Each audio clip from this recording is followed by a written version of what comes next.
Hey everybody, welcome to the Pulpwood Queen channel. This is Kathy's co-host for the evening, Tracy Carnes, and reminding everyone who hasn't, please go hit the subscribe button to not miss a minute of the Pulpwood Queen's lively discussions and videos right here on the Pulpwood Queen channel. And now, the Pulpwood Queen herself, Kathy L. Murphy. Yay!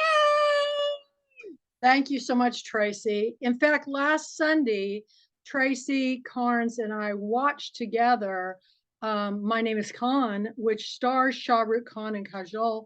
And it was like, I hate to admit this, but I've watched it maybe close to 10 times.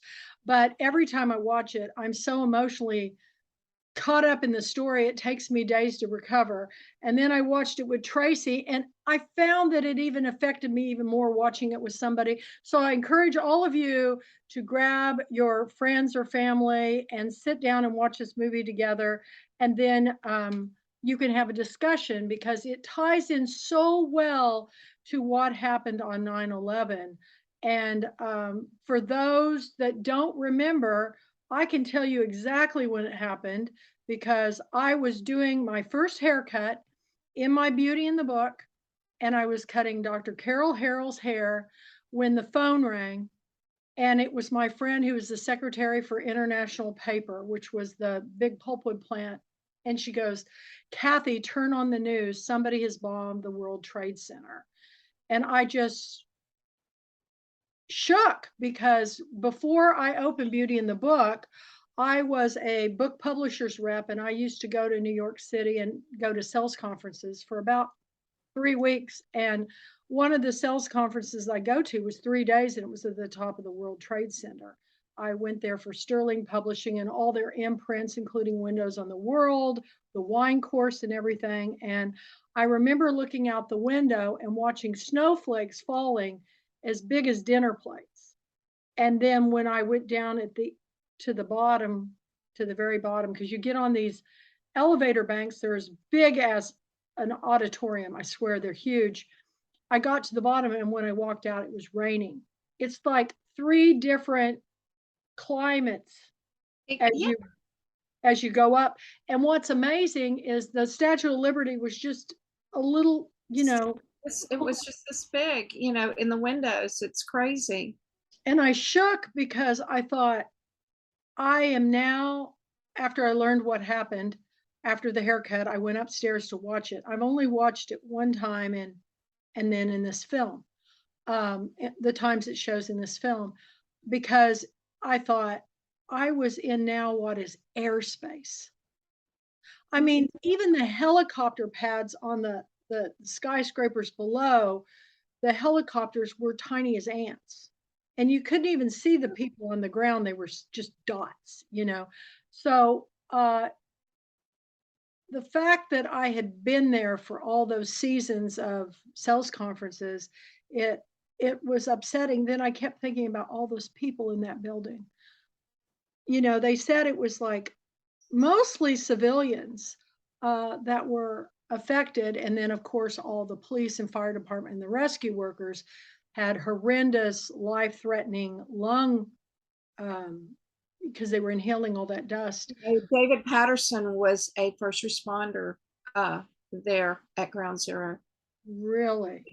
Yeah, so she. Well, 9/11 was something I'll never forget. Like, we don't forget where we were when President Kennedy was shot and then his brother, or Martin Luther King, all these things that have happened, or Hurricane Katrina was devastating to me too. But this was different because this changed the way people in our country saw the world. So when I saw this movie, I had no idea what it was about. I just knew that I love Shah Rukh Khan movies. And I watched it. It is a film that was done in 2010. And it was a film that I thought was mostly shot in the United States, but actually they had 250 locations they did in 180 days. And this was in America. This was in, They shot him on the dot. and then back in India. In fact, the scene the hurricane scene in that they had in the movie was actually created in In Mumbai. in Mumbai. So, Yeah, I and thought there's a that whole making of that I shared the video on this, the Pulpwood Queen, Shah Rukh Khan Friends and Film Club. You should really watch it because you told me something interesting about it that I did not know. I try to watch all these things, but you told me that they brought in all these water tankers to fill this in the middle of a drought. in the middle of a drought, and then it had a monsoon, and then they And had right after they filmed everything, the drought broke, and yeah. then the monsoon, and they had to pull everybody out of the tank where they were filming because a water snake got in. And water moccasins in America aren't like water snakes in India. Snakes in India, they kill you. They And had in that making of the film a guy holding that snake. And I ah, was going, oh my gosh, he had it by the head. And it wasn't big, but they're so highly poisonous there that they had to get everybody out of the water. And they also said that they had issues with keeping the water sanitary with all those people being in it. And, I can't even imagine.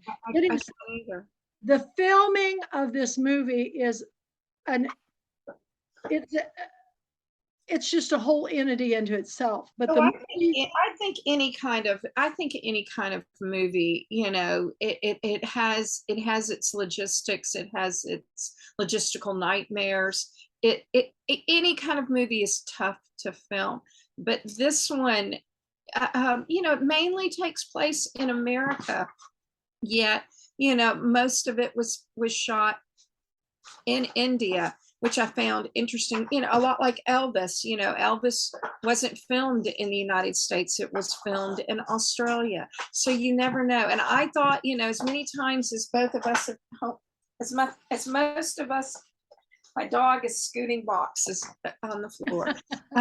As many times as you and I've been in the municipal auditorium here in Shreveport where Elvis played, and they showed it in the movie Elvis, I would never have thought in a million years that that was shot in Australia. It looked like the municipal. So I thought they did a really good job in this film, showing, that it just didn't look like it was shot in India. A little bit, there was a little bit of Georgia. And I'm like, that's not what Georgia looks like, but let's go with it. they got those actors that were in the film was amazing. Those actors were amazing. I just thought everybody turned in a wonderful performance in this film. And, say what you will. I know here in America, a lot of people, as soon as 9/11 happened, that they hated Muslims no matter who you were. And I go to the It's not hospital. even just hated Muslims.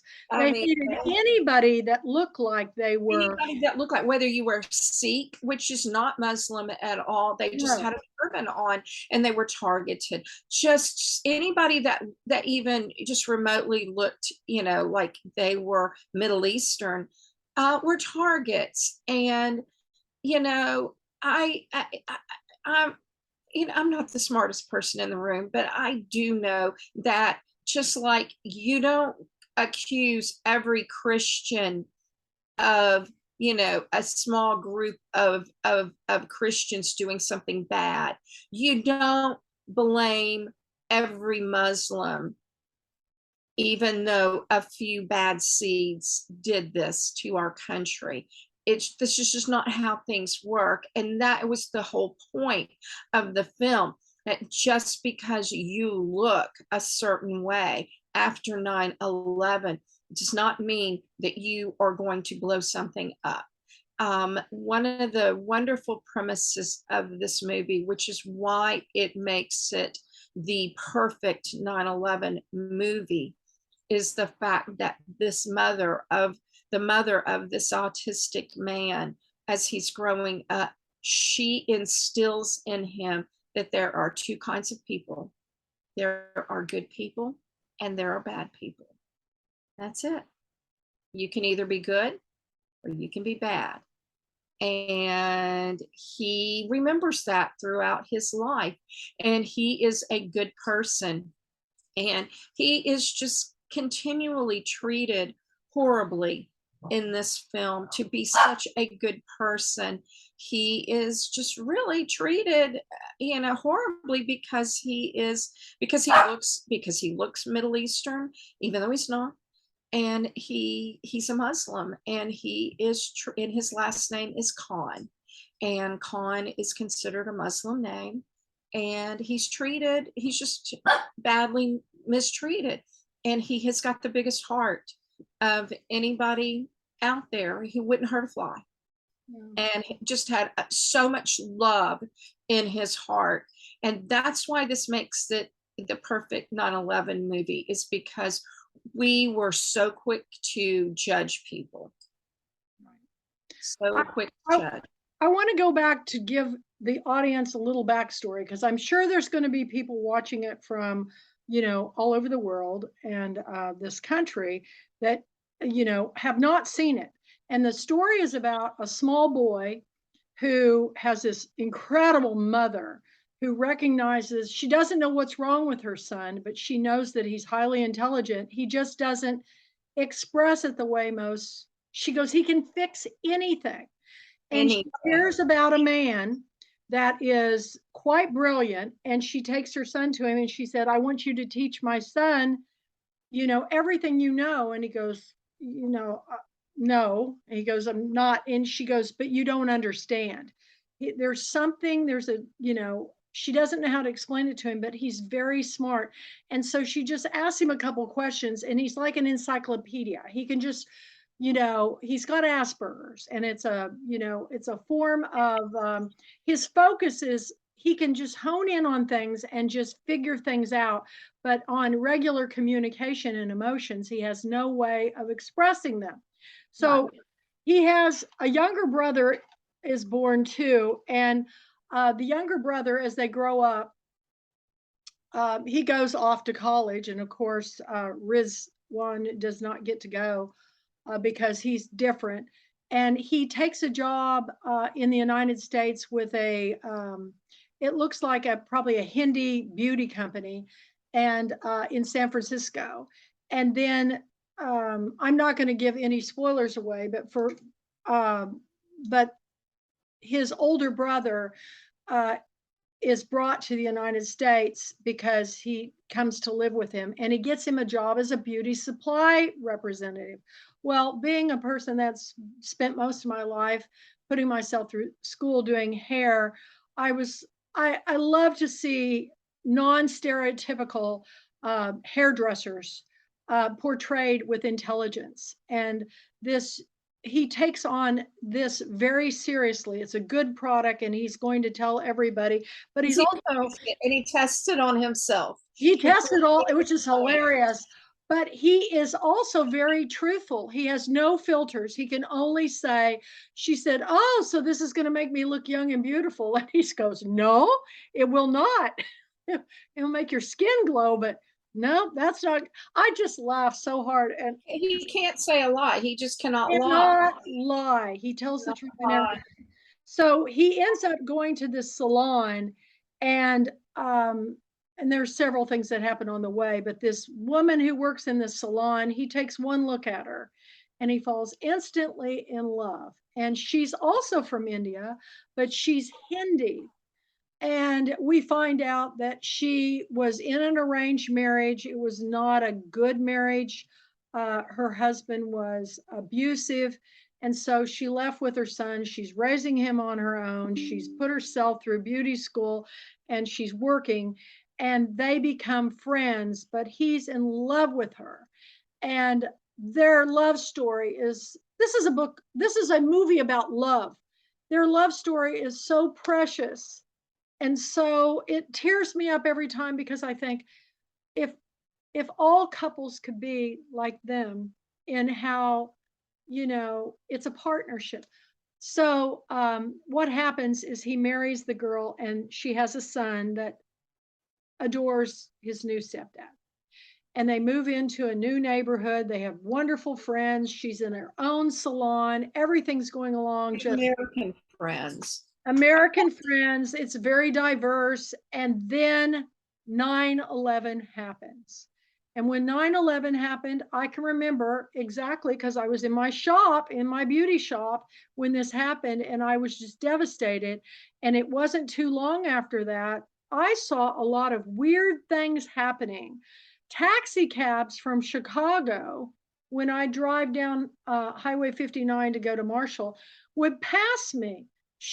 Taxi cabs from Chicago with Chicago plates would pass me, and I think, why is a taxi cab going through? Well, I found out later is because people from the Middle East or from India or any of the countries that people were associating with looking like what happened to the, in 9/11 couldn't fly anymore, because when they go to get on a plane, everybody just tense up, and, they were treatedly, you know, wrongly going through customs. And so they would just hire cabs to go visit family in Houston. I couldn't figure it out for the longest time. Then, and I would just see taxi cabs from all different parts of the country coming down the highway, passing me. And I'm thinking, what is going on? Why are Chicago taxi cabs? So this, and I was kind of fearful about things too. And I'm going to give a little backstory. When I went back to college the second time, my tutor, who helped me in chemistry, that I met through my friend Muhammad, who was from Yemen, he introduced me to this young man who was good in math and chemistry, and he became my tutor, and he was Muslim. And we became friends, and our friendship developed into much more, and we ended up getting married. So a lot of people don't realize that my first husband was actually Muslim. So I had kind of a crash course. And let me tell you, you think it's hard for me to learn Hindi, you ought to, trying to learn, the language of the Muslims. I can remember shukra. I can remember a few words, but it was very hard. Everything's guttural. Like Khan is not Khan, it's Khan. It's got a guttural sound to it. And it's a whole way. Their language is actually not as hard as ours, but because they write with more symbols than letters, I struggle. That makes it really hard. I struggle, but all in all, I was only married for about 5 years, and we were very happy together. But what I didn't understand is there's as much prejudice from other countries against Americans as there is against Americans in other countries. And his parents did not approve of our marriage. And so one day they just came and got him. And that was shocking to me because I'd never heard of such a thing. But and that's will be a whole story I'll have to talk about later. So when I watch this film, I'm trying to learn more about the different religions, the cultures, and the people. And I have to tell you, this is probably the bravest movie that anybody would put out there, because can you imagine going to India and doing a film about marrying an Indian man, and and then having Americans do something, this was a very brave thing, but it also is why I consider Shah Rukh Khan one of the biggest humanitarians in the world and one of the biggest promoters of world peace. Because even though he's Muslim, he's married to a Hindi woman, and his family is from Pakistan. And Pakistanians and Indians are constantly, through the centuries, been in turmoil. So, but I just watched another interview with him, and he was talking about the countries that embraced him as an actor: Malaysia, Scotland, England, Germany. And I think, how did he do this? So I hope every person that is watching this film today will watch the film. Don't make any judgments, but sit down and have a conversation with your family and your friends, and try to be better understand you know, why people do what they do. And, you know, comparing all Muslims to terrorists is kind of like comparing David Koresh and his craziness in Waco, Texas, to all Americans. It's just not true. And if you've ever been in a foreign country where you've ever experienced prejudice, it's a very disconcerting feeling because you're worried for your safety. And I had an incident happen to me in Italy on a train where a man um, found out my book club that was with me, we were Americans, and he was an anti-Bush. Bush was president at the time. He was anti-Bush, and he started just yelling at one of my pulpit queens and made her cry. And she didn't know what was going on. I go, just when that happens, you just have to move away. Just Away. let's go to another car and sit. But it was really scary.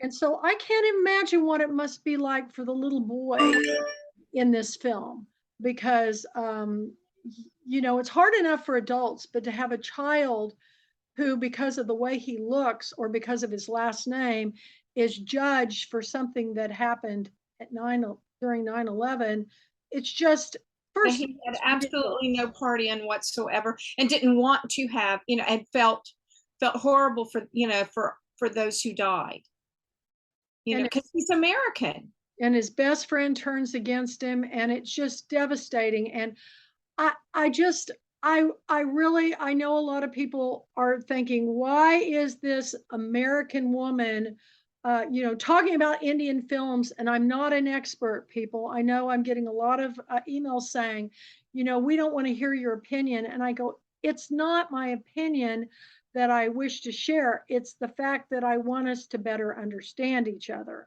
And I think the only way that people can better understand each other is to read is important, and to watch films from other countries and to go to those places and have real conversations with people instead of making judgments about the way I look. Or and I've been judged my whole life, you know, I've been stereotyped. Oh, what would a hairdresser know about reading? And I want to say, well, I don't know. I've been to 7 universities. You know, now I'm a college graduate, and I try to educate myself every day. And I don't feel like it matters what your education really is. I think anybody can educate themselves if they can read. So please read and join the discussion.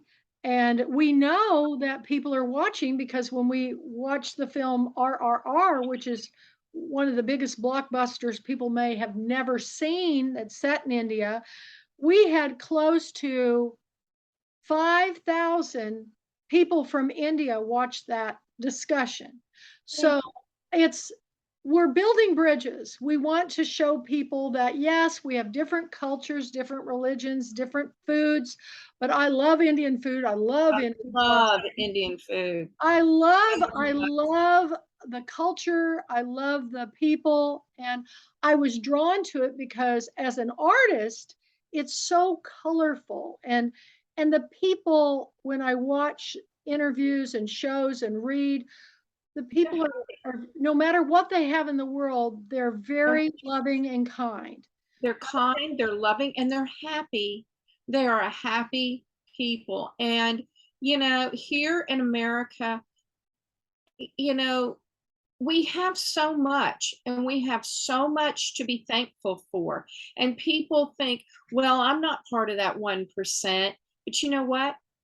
We are part of the 2 and 3% of the world. Most of the world doesn't have a roof over their head. They do not have a car to drive. They do not have enough food for their family. So, They don't have safe water. They don't have safe water. They don't have safe water to drink. They don't have health care. They don't have enough food for their babies. They are struggling, and we think we're struggling, and we think we've got it so bad because gas is really high, and we've got this big old SUV now that we are putting $100 worth of gas in, and we're complaining about it, but yet we still have money in our bank account. We still can go to Target and buy food, or to the grocery store. And we are a very blessed society, and we take it for granted. And most of the people in India, and it is reflected in these films that we are watching, that even though they may have very little, you know what they do? They share. They will give, even though they don't have anything, they're going to give you half of what nothing they have. And Well, it amazes me. And this particular movie really struck a chord with me, me too. of how, you know, we're so quick to judge people. And, there are good people and there are bad people. And, not everybody's bad. And you cannot judge, just as you say in the book club, you cannot judge a book by its cover. You have to reading, and you need to see other cultures. And you need, just because you say America is the best country on earth and I'm never going to go anywhere else because America, but you know what? That is just the most narrow-minded thing in the world to say. You need to get to know other cultures. And I think that on 9/11, where, so many Americans perished, and I don't want to forget that. That is something that we should never forget. Innocent people. But at the same time, there were a lot of innocent Muslims targeted after 9/11, and they didn't do anything. They had no part of this. And, I think, so a lot of time has passed. This is what, the 21st anniversary. I think it's time now that Oh my gosh, yeah. I think it's time now that we look at, what happened on the other side. Yeah. I think There's a lot of situations in this film that we haven't covered. There's a scene where he goes to a Muslim mosque temple and right. to pray, and then he has a really scary moment because he hears a man speaking and it's a bad He's thing. a doctor. He's a medical doctor. People Even that are somebody that is high in somebody that would be very esteemed, and he is talking hatred, and he is talking about doing harm to other people. And Rizvan, who Shah Rukh Khan plays the man Rizvan, he sees that evil. He sees that's a bad person, and he wants to do calls something him out about on it. He calls him out on it, and how brave. And in return, instead, America locks him up. Yeah. And do really horrible things to him. They torture him.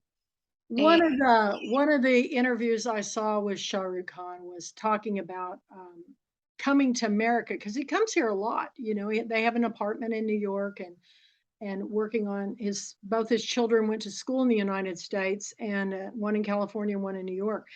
And he said, I'm very humbled when I come to the United States, because what I go through when I go through, customs is probably one of the most humbling experience in my life. And he talked about how they pulled him aside and they had to made him strip naked and do the full body cavity.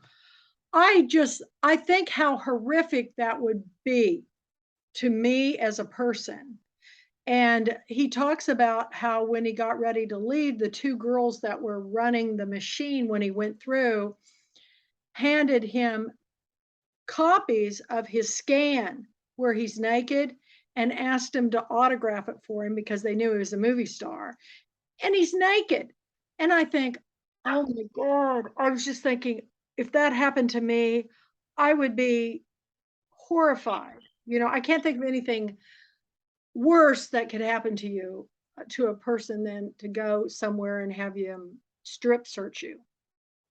And he actually handled it with, he said, so I'm very humbled when I come to the United States. And I thought, oh my goodness, I've had a few things happen when I've gone to different countries where, security was stepped up when I went to France, and they had all these, it was D-Day, the anniversary of D-Day when I went to the Eiffel Tower, and they had all these men in full military uniform with the machine guns everywhere. That was a little scary because I got my 13-year-old daughter with me, and we're going to walk up the Eiffel Tower, and we got to go by all these guys that look like they would shoot you if you looked I at them. I watched an incident that happened on going through security at Schiphol Airport in Amsterdam, and this man just was he felt entitled, and he didn't feel the need to have to go through security, and they put him in his place. He did not get on the plane. You know, and that's scary. That's really scary. But I think we have to face our fears, and I think we have to talk about these things. And this movie's quite long, and it that's the wonderful thing about Bollywood films, is that they take you through several different stories, but you get to a story where he ends up in Georgia, and there he meets a black woman who um, takes him in, and he loves her, and he stays with her for a while before he journeys on, and then he hears about a hurricane has hit right where she lives, so he goes back. And that scene in that movie is the most, if you've ever seen the aftermath of a hurricane like I saw in New Orleans, or even we used, we get the winds from hurricanes come up here through East Texas. It just come up the Red River system. We went one time for a full week with flooding and no electricity. But I think, what would it be like if you literally were in a church and the roof is coming in and the water's rising? And all these people are hurt, and you don't know if they're going to survive the storm. And there's Rizwan just doing everything he can to help these people. And I just think, oh, if all the world could, I mean, wouldn't it be wonderful if all the world could be that way? It just makes me cry. I think if we could all quit making judgment, and we could all just, you know, hold hands and work together to make this world a better place, and quit making false assumptions, And I don't know, when you finish the movie, what was your takeaway thought, Tracy? I just, my takeaway thought was, what I keep emphasizing is that, there are bad people on this planet. There are bad people that look just like me and look like just like you. And they're here in America. They're probably, some of them are even in my neighborhood, I'm sure. Just because of that, you can't look at everyone as bad. People show you who they are. And just because you're Muslim, or just because you're a Christian, or you're Jewish, or whatever, doesn't make you a bad person. People show you who they are, and it is not based on anything other than exactly who they are in their hearts. And this man, who was Muslim, had the biggest heart of them all, and he wanted to save the world. Have And you ever been stereotyped and had some kind of prejudice done to you? Can you think of an incident? actually, yeah. And I know that I have privilege, and I see my privilege every day. And I did a project up in eastern Montana, which is the worst place. If you want to go to the worst place on the planet, I think that's it. It's not the pretty part of Montana, it's ugly. And I went on an Indian reservation, and what we have done in our country to Native Americans and put them on Indian reservations and just kind of left them there without any hope, without any way. We've held them down. And you hear so much about, well, just pull yourself up by the bootstraps. Well, if you don't have bootstraps to pull yourself up with, you can't pull yourself up by the bootstraps. And that's what we have done to Native Americans here in this country. And I was told not to go out at night after 8 o'clock because they will run you down on the street because I'm white. And sure enough, they do. They try. And you don't go to the grocery store but certain hours of the day, because you're not safe. You don't go eat out because they'll spit in your food and put things in your food. And I was put in my place. And you know what? Didn't blame them at all. I didn't feel angry. Oh, I didn't feel, oh, those darn Indians. No, I'm like, you know what? This is what we get. This is exactly what we get, and we deserve it. And for putting them where we have put them, and they put me in my place. And I don't have any, I don't have any prejudice whatsoever. A lot of people have a lot of prejudice against Native Americans living in the towns, and I don't. I'm like, they put me exactly where I needed to be because my ancestors and my country are doing this to them, and I deserved it. And I have no I have no hate in my heart for them. I feel like this country needs to do better. This country needs to do better. And there are a lot of people tonight that that I know in real life that probably live just within shouting distance from my house that would absolutely be mortified that I'm presenting a movie about a Muslim on 9/11. And I have to say, they're just very narrow-minded, and they do not have love in their hearts. And this, to me, was the perfect movie for tonight, being 9/11, because it was a movie about the effects of 9/11 on a family, to the point that they lose their son because of it. All because his last name is Khan. That is pretty much it. His last name happens to be Khan, and he happens to be Muslim. He was not the guy that flew those planes into those buildings and into that Pentagon and into the ground in Pennsylvania. He did not have anything whatsoever to do with it. He just was living his life with the woman that he loved and giving a lot of love to his stepson and living a perfect normal life in America. And then that happened, and he was, they treated him, as if he was the pilot of one of those planes. And this is the perfect movie for 9/11, because we need to do better with, just because you're Muslim doesn't mean you want all Americans to die. Well, what happens in this film is because of his Asperger's and because of his taking everything that is said to him as, there's no nuances to saying something to him. There's no sarcasm. It's black and white. And so his wife says something to him. And she said, if you want to change it, you've got to do this. And so the whole last part of the movie is about what this Muslim man does. And it's brilliant. His wife says he wants to know how he can fix it. And she says, you go to the President of the United States and you tell him that you are not a terrorist. That's how you fix it. And he leaves.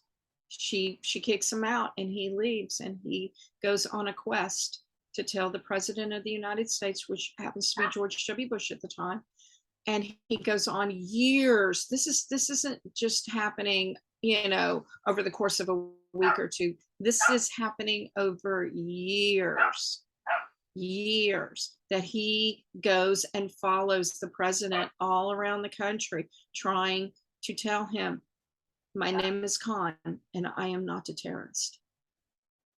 You have to watch it. It makes me tear up every time he would say that, because of course when you say I'm not a terrorist, then everybody turns. Then he doesn't hear the I'm not a part. They hear terrorist. And we are still free. I'm sorry, I still get a little triggered. I do when I'm on the subway, or I'm getting on an international flight, or even domestic flights. I do kind of take a look around my surroundings, and I want to make sure everything's okay. But at a certain point, you can't be you can't be triggered by somebody that says I'm a terrorist. I've got a funny story. Years ago when I was living in California in San Diego, my grandmother died and I had to come back home. And then the second time I had to come back home, my younger sister had a grand mal seizure. And it was a quick trip. I had to get on that plane and get home, and I got home, and when she was fine, I went to fly back. And when I went back to Wichita to get on the plane, as I'm boarding the plane, I see a man sitting in the middle with a white turban and all white. And I go, I know what's going to happen. I'm going to be sitting right next to this guy. And I was a little apprehensive. I thought, oh my. So I sat down to him, and we just started talking. And I told him that I'd just been home because my sister had a grand mal seizure, and they couldn't figure out why. And it ends up, this man was a brain surgeon from La Jolla, Del Mar, California. Wow. He had just been to a convention in Chicago for brain trauma and seizures. And he told me all this. He just told me everything that he could tell me on what to do, what to read, and when I got off the plane, I was just thinking, I was upset about my sister. And I was just thinking to myself, God must have put him next to me because he helped me figure out some things. And I think never will I ever judge anybody by the way they're dressed or the way they look. And I really try to live myself that way. Sometimes it gets me in trouble because I try to be helpful to people that probably I shouldn't, but I'm the same way. I just the best conversations I've had are with people that don't look like me.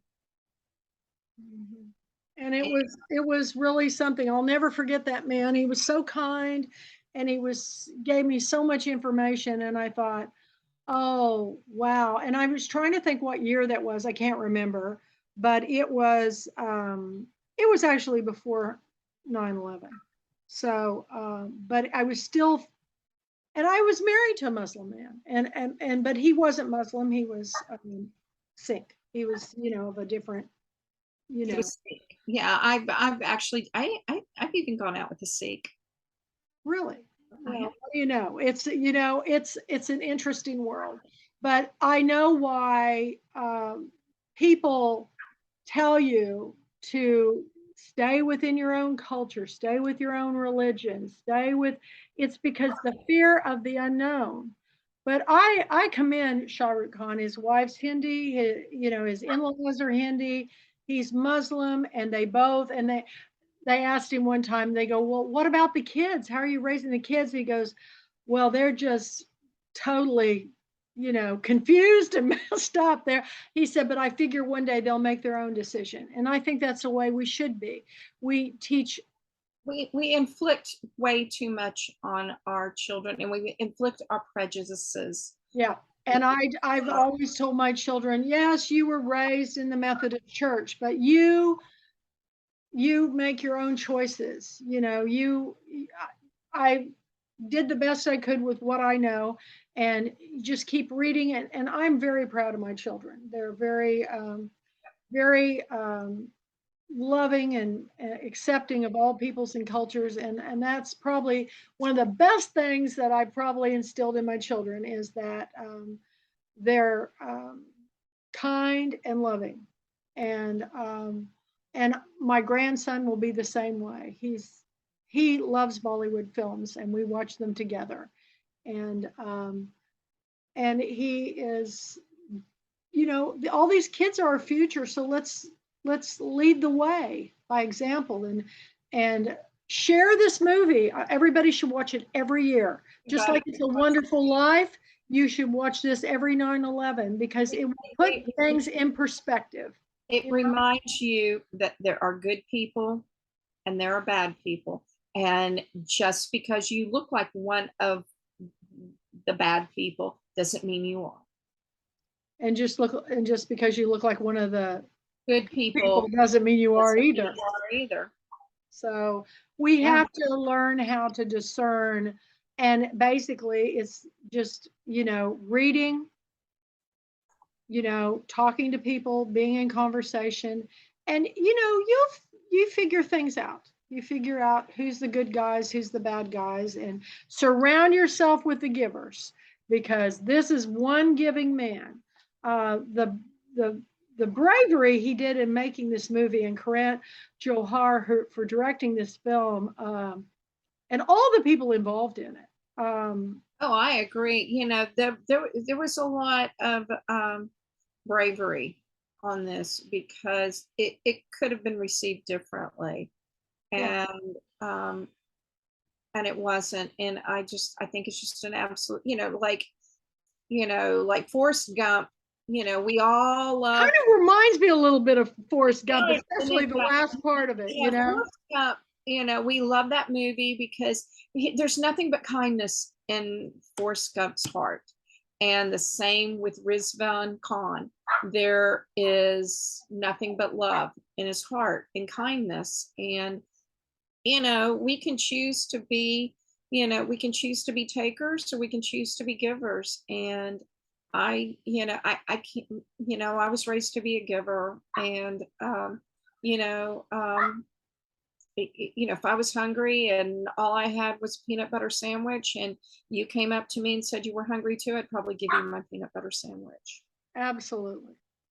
So, everybody watch this film. It's a wonderful thing to sit down with your family and have these hard discussions. And there's a lot of prejudice for a lot of different things in this world.